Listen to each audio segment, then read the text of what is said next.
Welcome back to my grammar guidance channel. আজকে আমি ভিডিওতে তোমাদের অপটেটিভ সেন্টেন্সের উপর ভয়েস চেঞ্জ নিয়ে আলোচনা করব। তো ভিডিওটি শুরু করার পূর্বে আমাদের জানতে হবে অপটেটিভ সেন্টেন্স আমরা কাকে বলি বা অপটেটিভ সেন্টেন্স বলতে কী বুঝি।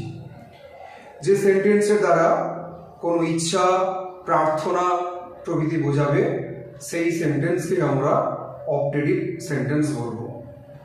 এই অপটেটিভ সেন্টেন্সের একটা গঠন রয়েছে, যার নাম দিয়েছি দেখো গঠন, এবং এটা অ্যাক্টিভ ভয়েসের গঠনটা আছে এরকমভাবেই may plus S plus V1 plus O. এবার একে যখন প্যাসিভ ভয়েসে আমি রূপান্তরিত করছি তখন তার গঠনটা হয়ে যাবে may plus NS plus be plus V3 plus by plus NO. আগে তোমরা জেনেছো যে এনএস কথার অর্থ হচ্ছে নিউ সাবজেক্ট, আর এনও এর অর্থ হচ্ছে নিউ অবজেক্ট। তাহলে একটা উদাহরণ দিলেই বিষয়টি আমাদের কাছে স্পষ্ট হবে।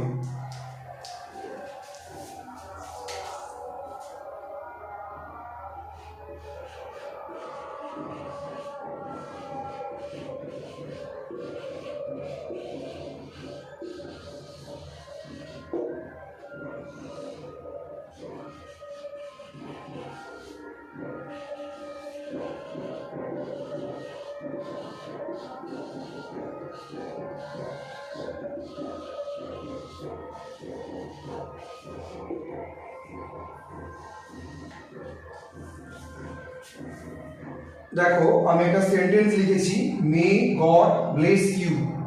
এই সেন্টেন্সে প্রথমে মেটা রয়েছে moral verb, god subject, bless হচ্ছে মূল ভার্ব বা প্রিন্সিপাল ভার্ব বলতে পারি, আর ইউ হচ্ছে এখানে অবজেক্ট। এবার যখন আমরা একে প্যাসিভ ভয়েস করব তাহলে যেভাবে মোরাল ভার্বটা আছে মে, মের জায়গায় মে বসে গেল। এবার সূত্রে আছে এনএস বা নিউ সাবজেক্ট।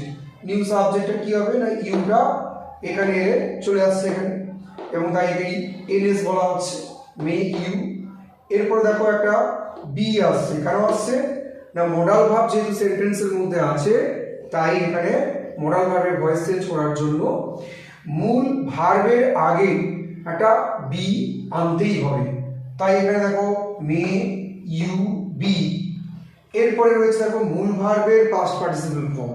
মূল ভার্বটাকে ব্লেস, তার পাস্ট পার্টিসিপল ফর্ম কি হয়েছে ব্লেসড। তাহলে may you be blessed by God. তাহলে এটা নিউ অবজেক্ট, এই সাবজেক্টটা যখন এদিকে চলে আসছে নাম হয়ে যাচ্ছে নিউ অবজেক্ট। তাহলে উত্তরটা হলো may you be blessed by God. তাহলে এইভাবে আমরা অপটেটিভ সেন্টেন্সগুলোকে প্যাসিভ ভয়েসে এইরকমই চেঞ্জ করতে পারি। এই গঠনগুলি যদি আমাদের মনে থাকে তাহলে আমরা এই অপটেটিভ সেন্টেন্সের অ্যাক্টিভ ভয়েস থেকে প্যাসিভ ভয়েস, আবার প্যাসিভ ভয়েস থেকে অ্যাক্টিভ ভয়েসে অতি সহজে করতে পারবো। Thank you very much for watching this video.